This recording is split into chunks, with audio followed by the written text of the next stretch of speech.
Your brain is a compulsive hoarder. At least it would be if it didn't have an internal cleaning system. Imagine remembering every license plate you saw last week, every random face that crossed your path, and every annoying advertisement that appeared before a video. Your mind would be less a brain and more an abandoned storage unit. Many people imagine that memory works like a hard drive. You experience something, save the file, and that's it. But your brain looks at this theory and simply laughs. In reality, forgetting is part of the process of remembering. Every day it eliminates information it considers useless. It's like a gardener pruning dry branches so that the important parts continue to grow. The problem is that it doesn't always agree with you. You forget where you put your keys 5 minutes ago, but you perfectly remember an embarrassing moment from years ago. Because emotions receive special treatment. A casual conversation fades quickly, but an embarrassing comment can live in your head for years. Your brain manages memories like a chaotic manager, and sometimes it keeps exactly the wrong employees. Now comes the really scary part. Not all the memories you possess happened that way. Some didn't even happen. Your memory isn't a video recording. It works more like a constantly re-edited documentary. Think of a childhood birthday party. You believe you're accessing an intact memory, but your brain reconstructs parts of it every time. And during the reconstruction, errors appear. A person changes places, a color changes, and an invented phrase appears out of nowhere. Years later, you are absolutely certain of this version, even if it never existed.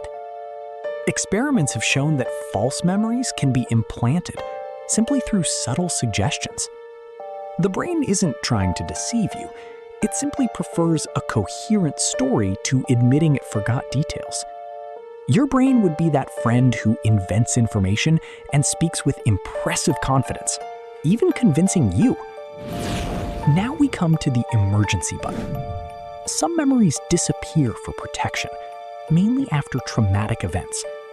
The brain alters how these memories are stored. Sometimes the memory becomes fragmented.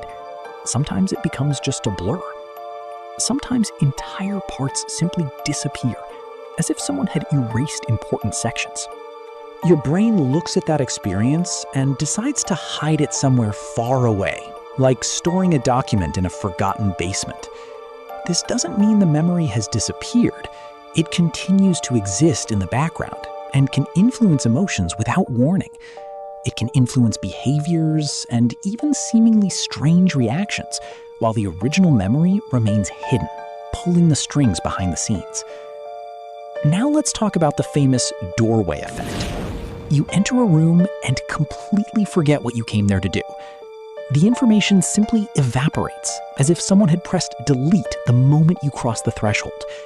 But this isn't just distraction. Your brain organizes experiences into compartments.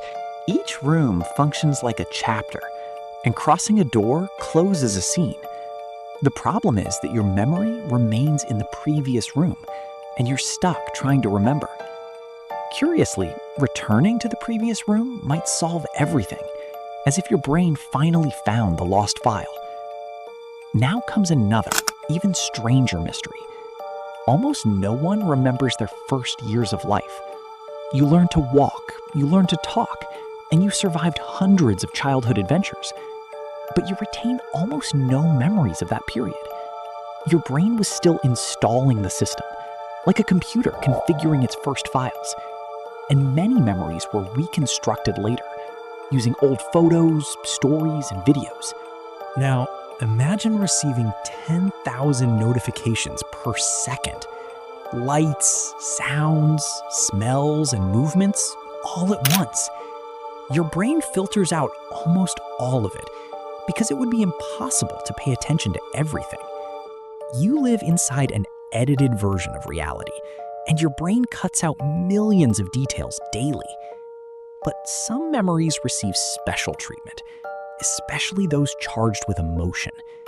That's why shameful experiences are recorded for years, while ordinary days quickly disappear. When something provokes fear, extreme joy, sadness, or shame, the brain understands that it deserves priority. It marks that experience as important. The problem is that it doesn't always distinguish between real danger and social embarrassment. That's why you might forget Tuesday's lunch, but perfectly remember something embarrassing that happened years ago. Your brain is excellent at storing emotions, even when you'd prefer it weren't. Ultimately, forgetting is a skill, because without forgetting, your mind would become an impossible to manage storage space. You would have difficulty learning new things, making decisions, and even concentrating. Your brain is constantly choosing what stays and what gets discarded. Sometimes it gets it right. Sometimes it makes rather questionable choices. But considering it manages trillions of neural connections while keeping you alive, perhaps we can forgive some occasional forgetfulness, even if it keeps hiding its keys from time to time. Your brain isn't a perfect hard drive. It's a makeshift system, full of shortcuts, filters, and strange decisions. And perhaps that's exactly what makes it so efficient.